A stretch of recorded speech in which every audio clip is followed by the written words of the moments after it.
The road leads away from Tabin to the east and back into Tabin to the west. You can now leave Tabin to go east toward Kathaleen. Just select the first travel to new area option to begin the game's second module.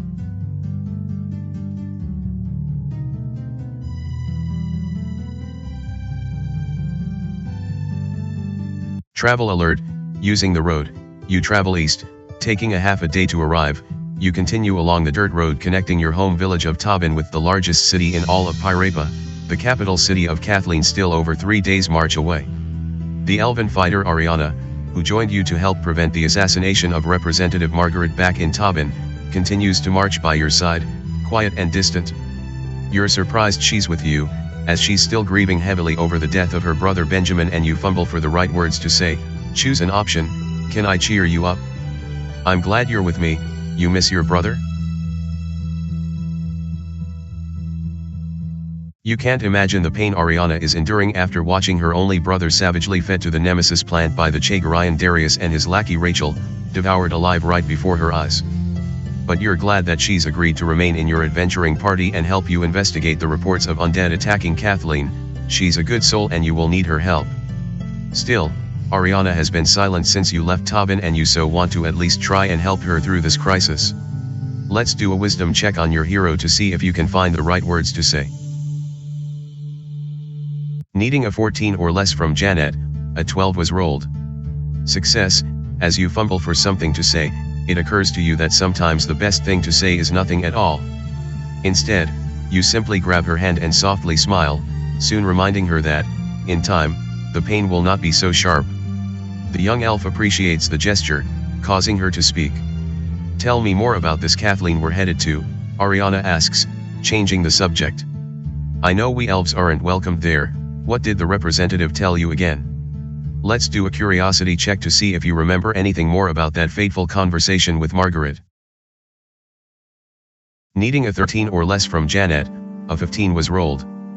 Failure. Well, again, we're to investigate why the undead are attacking the city.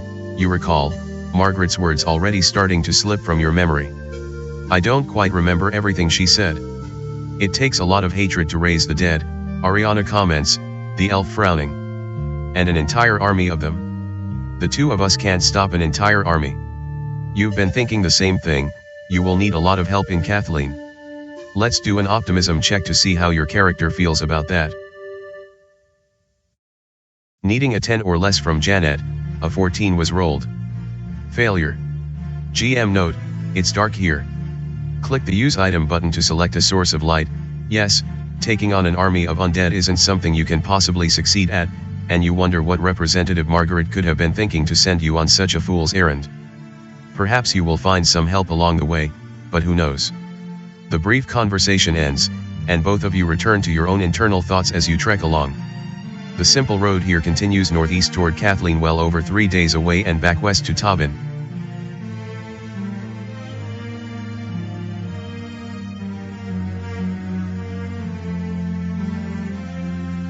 Travel alert, using the road, you travel east, taking a day to arrive.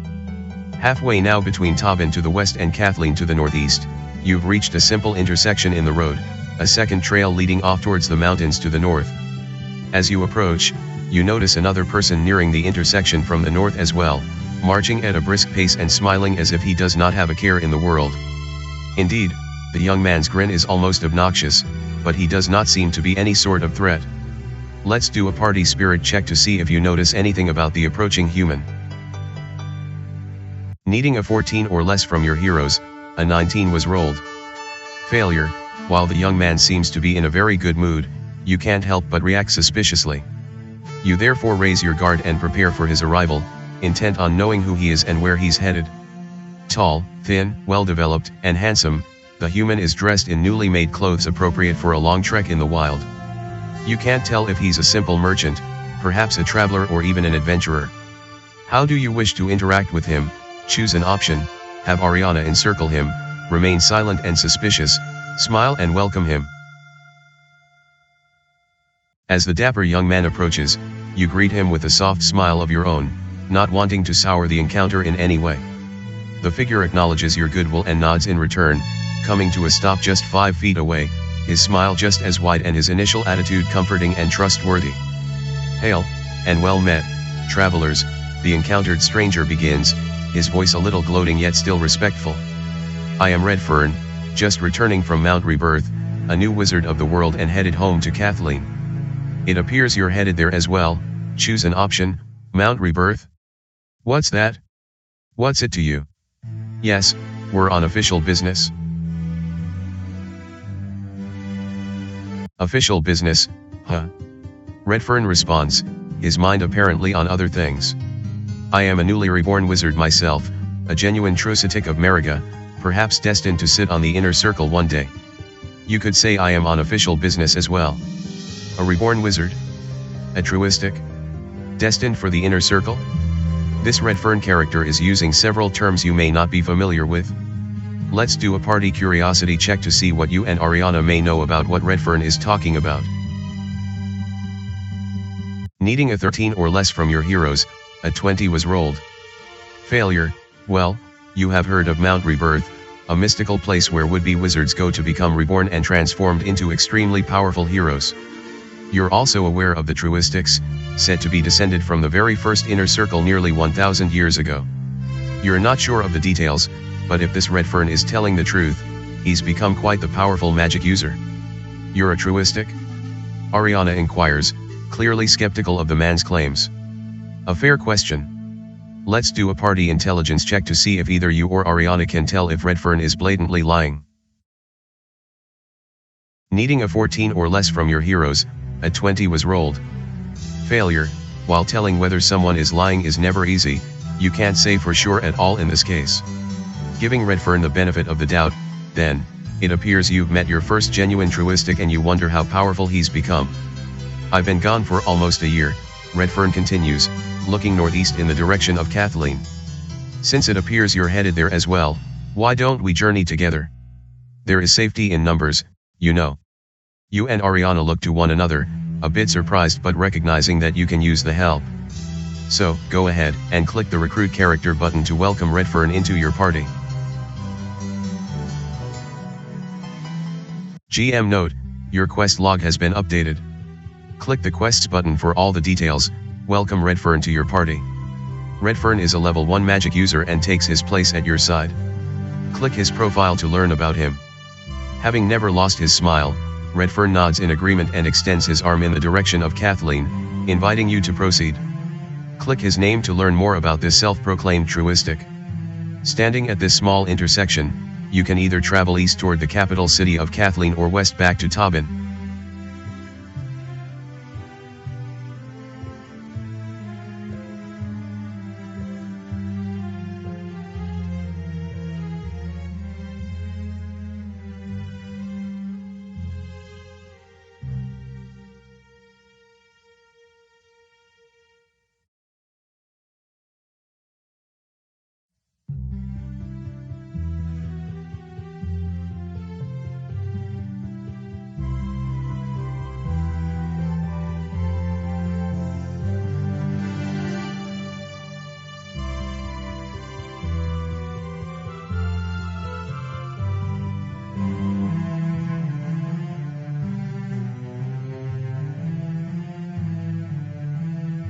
Travel alert, using the road, you travel east, taking a day to arrive. During the trek, Redfern tells you more about himself, how he was born and raised in Kathaleen, how his father lost his way, eventually becoming an ultimate in Chageria to wield magic, at the cost of his conscience, and how his father forced Redfern to Mount Rebirth in order to become a genuine wizard. At that point, Redfern and his father parted ways. That was several weeks ago, and now Redfern is returning home for the first time in over a year. The whole story sounds a little far-fetched. Let's do a wisdom check on your hero to see what you think. Needing a 14 or less from Janet, a 2 was rolled. Success, attempting to perhaps poke a few holes in Redfern's story, it actually all seems plausible and you can certainly relate to the hardship of dealing with a sorcerer turned evil from the consumption of the nemfruit plant. But Redfern seems to hide a few crucial details regarding the separation of himself and his father, and it quickly becomes something he won't talk about. Now less than a day away from Kathaleen, you approach an old wooden bridge that marks the entrance into a rather large marshland. Indeed, The road has become soft and spongy under your feet at this point, and the surrounding swamp looks a bit darker and more ominous. Approaching you appears to be a halfling merchant, the middle-aged man leading a donkey packed with goods and supplies. The man notices you, of course, but does not seem interested in conversation, about to walk right past you. What do you do? Choose an option, do nothing, say hello, stop him and inquire.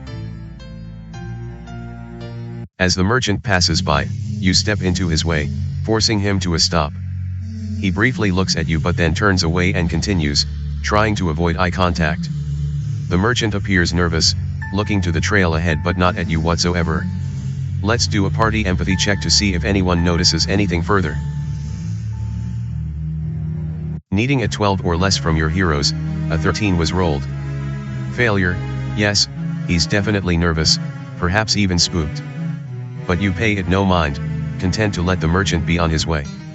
Death is everywhere. The merchant whispers as he steps by. Flee while you still can. You watch as the merchant quickly departs, a bit surprised by the encounter but perhaps equally warned as well. By thunder! Redfern exclaims, as surprised as you and Arianna. Death is everywhere? Is he referring to undead? Are they still attacking Kathaleen? Choose an option, are they still attacking? How long were you away? What's an undead? GM note, your quest log has been updated. Click the quests button for all the details. Undead. Redfern asks, surprised by your question. You know, anything dead that moves on its own. Skeletons, zombies, wights, they all abhor the living and seek to destroy us. Low-level undead like that can't think for themselves, Arianna offers. Someone must be controlling them. Then it's our job to find out, Redfern concludes, sensing a growing mystery. The way forward could get dangerous. Redfern and Arianna look to you as their presumed leader. Let's do a spirit check on your hero to see how they respond.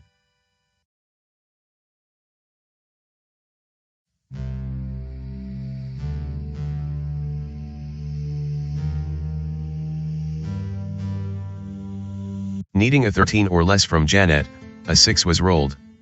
Success, you smile and nod, your inner spirit enough to convince the magic user and fighter that you're the right person to lead them to success. The conversation ends, and you prepare to embark again. The bridge still stands before you, separating the prairie region to the west from the formidable marshland to the northeast.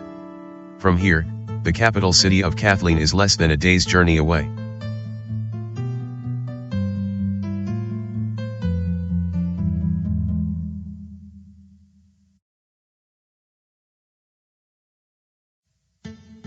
GM note, it's dark here.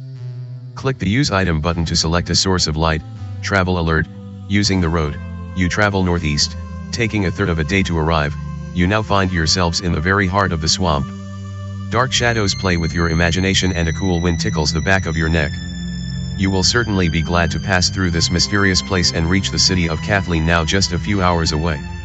Suddenly, Arianna retrieves her bow and nocks an arrow, concerned about something ahead.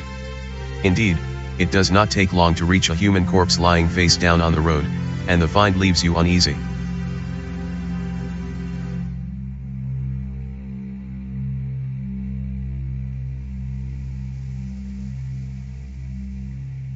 Arianna uses a torch throughout the entire local area, illuminating everything well.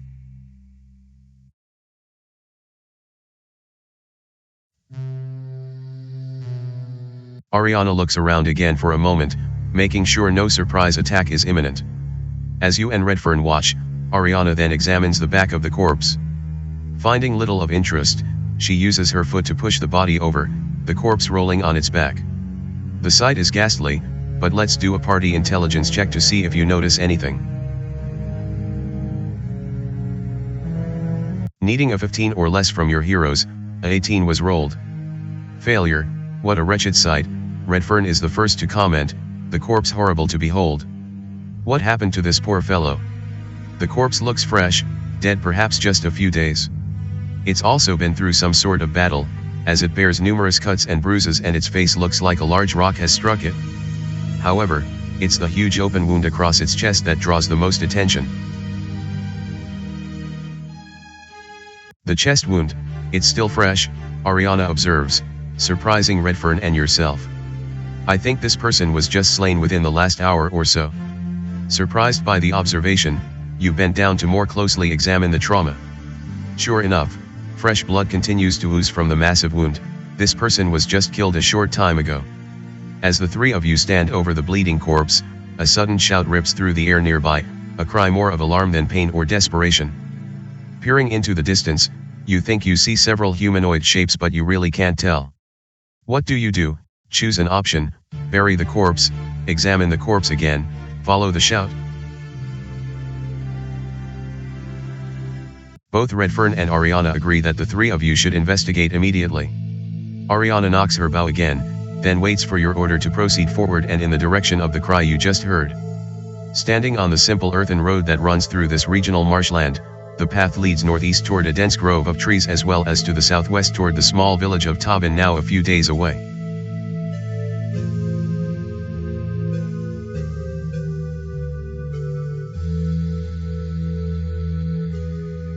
Travel alert: using the road, you travel northeast, taking 15 minutes to arrive.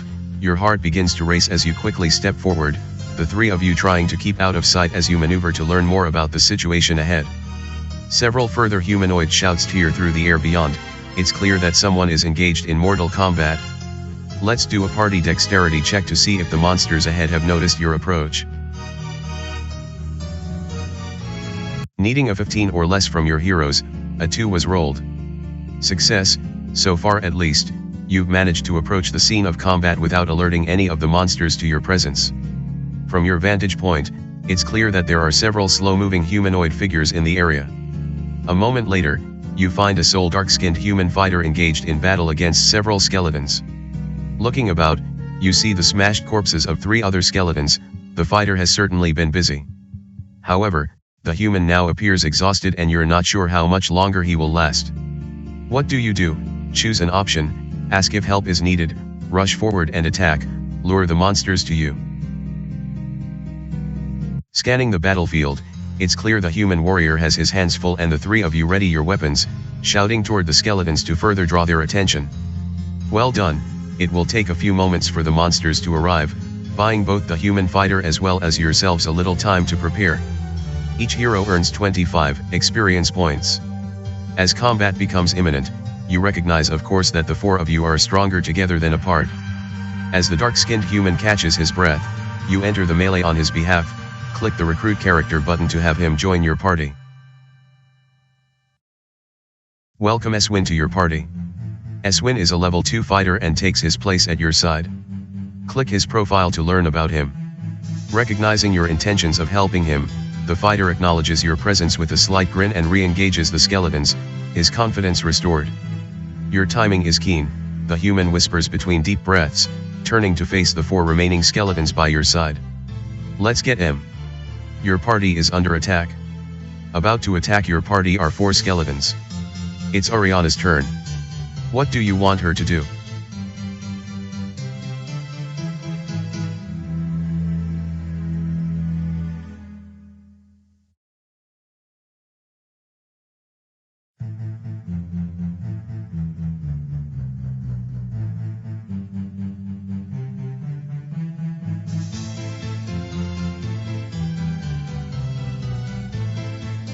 Arianna readies her short bow and fires at skeleton number 3, needing a 13 to hit.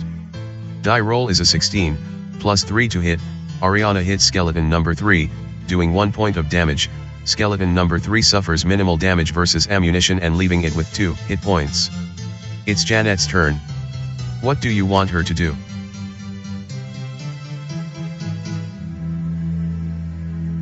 GM note: after any remaining combat, click the Take Items button to grab any drop loot. Janet uses Turn Undead, attempting to destroy all encountered undead. Skeleton number 1 is turned, skeleton number 2 is turned, skeleton number 3 is turned, skeleton number 4 is turned. Well done. All combatants have been defeated, ending the battle. Each hero receives 25 experience points. Eswin thanks you for the help as he reaches for some hidden bandages to nurse his wounds. However, the warrior remains serious as he explains that the small group of skeletons that just attacked you are not the only undead in the area, and that more of them are likely headed for Kathaleen. So it's true, then, Redfern begins, helping Arianna to pick through the bones. Undead continue to assault the people of Kathaleen. Eswin gets his first good look at Redfern and the mighty warrior freezes, as if he just spotted a mortal enemy. Let's do an empathy check to see if you notice anything more. Needing a 12 or less from Janet, a 10 was rolled. Success, the eyes of Eswin fly open for a moment and you feel a sudden gush of painful emotion explode from the warrior, as if Redfern were somehow evil incarnate. You sense something very negative is about to happen, but there is little you can do to stop it. You're one of them, aren't you? Eswin barks at Redfern, drawing his weapon as if under attack. You mean a magic user? Redfern returns, surprised. Why, yes. I am just recently reborn. I am Redfern. The wizard softly smiles and takes a few steps toward the mighty warrior, about to officially greet him. Eswin in turn takes a defensive stance, raising his weapon and warning Redfern not to step any further. You and Arianna watch as the strange scene unfolds, Eswin totally mistrusting of Redfern. Redfern smiles again, recognizing the misunderstanding for what it is, and gently lays his hand on Eswin's shoulder to comfort him. Worry not, stranger. You have nothing to fear from me. Clearly hating the physical contact, Eswin's inner rage immediately floods him and he punches the hapless magic user backward, Redfern falling to the ground alongside one of the destroyed skeletons. Before the truistic can act, Eswin then leaps forward, about to attack Redfern. By chance standing between Redfern and Eswin, how do you react to the sudden altercation? Choose an option: attack Eswin, defend Redfern, remain uninvolved. Shocked by the sudden altercation, you spring forward to somehow try and block Eswin's imminent attack, wondering what could have caused him to behave in such a dastardly way in the first place. The quick action works and Eswin halts his attack at the last moment. Eswin then steps forward again and holds his weapon to the throat of the confused wizard, his response chilling. You're only the second sorcerer to ever touch me, and live. The two stare at one another for several moments, Eswin's absolute hatred both obvious and surprising. GM note: Eswin has just left the adventuring party. The estranged warrior then turns and walks away back into the swamp, leaving your party and, thankfully, sparing Redfern's life. Still stunned by the sudden altercation, Redfern slowly regains his feet, his very close brush with death shocking. Another wizard hater, the rattled hero exclaims as he watches Eswin disappear into the distance. One more in a world that blames all their problems on the reborn like me. There is probably more undead roaming around, Arianna adds, also surprised by the altercation. We should go. GM note: your quest log has been updated. Click the quests button for all the details. Eswin now out of sight, the three of you turn back for the road, time now of the essence. By the way, don't forget to check for any loot the skeletons may have dropped. Just click the take items button to see what's lying on the ground for you to take. The road through the swamp here continues to the northeast toward Kathaleen a few hours away as well as southwest toward Tabin nearly 4 days away.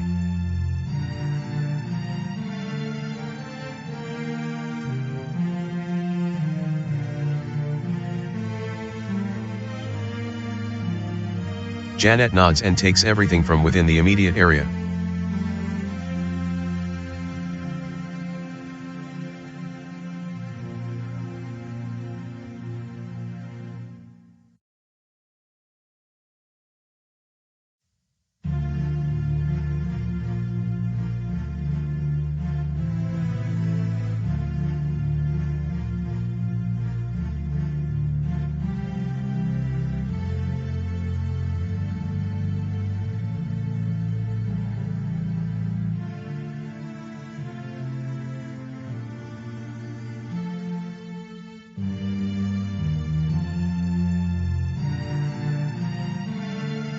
Your party rests and recovers for 8 hours. Wounds are tended, spells are memorized and your heroes are refreshed and re-energized. You spend about 5 minutes searching the area. However, you don't find any secret doors or exits. There is nothing hidden here, either. Your party searches for traps but don't find any.